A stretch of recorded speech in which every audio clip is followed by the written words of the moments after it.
बहुत समय पहले की बात है।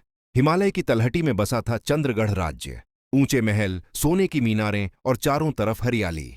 इस राज्य की रानी थी राजकुमारी अनन्या। सुंदर, बुद्धिमान और दयालु। लेकिन उसकी आंखों में हमेशा एक अजीब उदासी रहती थी, क्योंकि उसके जीवन पर एक भयानक शाप लिखा था। अनन्या के जन्म के दिन महल में एक तांत्रिक आया था। उसने भविष्य देखकर कहा था, राजकुमारी का विवाह किसी इंसान से नहीं होगा, बल्कि एक जादुई घोड़े से होगा।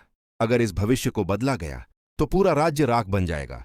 राजा ने उस तांत्रिक को महल से निकलवा दिया, लेकिन शाप राजकुमारी की किस्मत में लिख दिया गया। राजकुमारी का इनकार। जैसे जैसे अनन्या बड़ी हुई, उसके लिए राजकुमारों के रिश्ते आने लगे।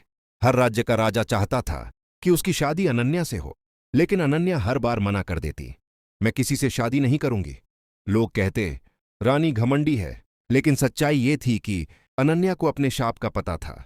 काली रात और रहस्यमयी घोड़ा। एक अमावस्या की रात राजकुमारी खिड़की से बाहर देखती है। वहां खड़ा था एक काला घोड़ा। उसकी आंखें नीली आग की तरह चमक रही थीं। उसके माथे पर चांदी का निशान था। जैसे ही अनन्या ने उसे देखा, उसका दिल तेज धड़कने लगा।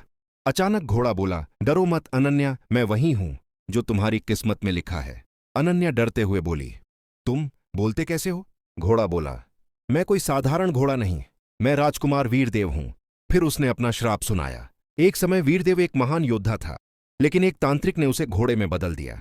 शर्त सिर्फ एक थी, जिस दिन कोई स्त्री बिना डर, बिना लालच इस घोड़े से विवाह करेगी, उसी दिन श्राप टूटेगा। और वह स्त्री थी अनन्या। रानी का फैसला। अनन्या की आंखों में आंसू आ गए। अगर मेरी शादी से तुम्हें इंसान बनने का मौका मिलेगा और मेरे राज्य की रक्षा होगी, तो मैं तुमसे शादी करने के लिए तैयार। अगले दिन पूरे राज्य में ढिंढोरा पिट गया। रानी की शादी जादुई घोड़े से होगी। लोग हंसे, डरे और कुछ रो पड़े। शादी की रात आसमान में लाल चांद था। मंदिर में सिर्फ चुनिंदा लोग मौजूद थे। जैसे ही अनन्या ने घोड़े के गले में वरमाला डाली, तेज हवा चलने लगी। आसमान बिजली से गूंज उठा। घोड़ा जमीन पर गिर पड़ा और अगले ही पल वहां खड़ा था एक लंबा तेजस्वी युवक, राजकुमार वीरदेव। पूरा मंदिर सन्न रह गया। खुशी ज्यादा देर तक नहीं रह पाई। जिसने शाप दिया था, अचानक वही तांत्रिक प्रकट हुआ और बोला, अभी शादी अधूरी है। अगर सूरज निकलने से पहले सच्चा प्रेम साबित नहीं हुआ तो वीरदेव फिर घोड़ा बन जाएगा। तांत्रिक ने तलवार उठाई और कहा, या तो राज्य बचाओ या अपने पति को। अनन्या ने बिना सोचे खुद को तलवार के सामने कर दिया। अगर प्रेम में बलिदान न हो तो वह प्रेम नहीं। तांत्रिक का खून जमीन पर गिरा। तेज रोशनी हुई। तांत्रिक राख बन गया। अनन्या बेहोश हो गई। जब उसकी आंख खुली, वह महल में थी। सामने खड़ा था मानव रूप में वीरदेव।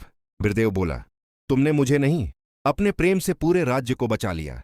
आज भी चंद्रगढ़ में कहा जाता है, सच्चा प्रेम रूप नहीं देखता, डर नहीं देखता और किस्मत को भी बदल सकता है। और उस महल के अस्तबल में आज भी एक सफेद घोड़ा है, जो हर अमावस्या की रात महल की ओर देखता है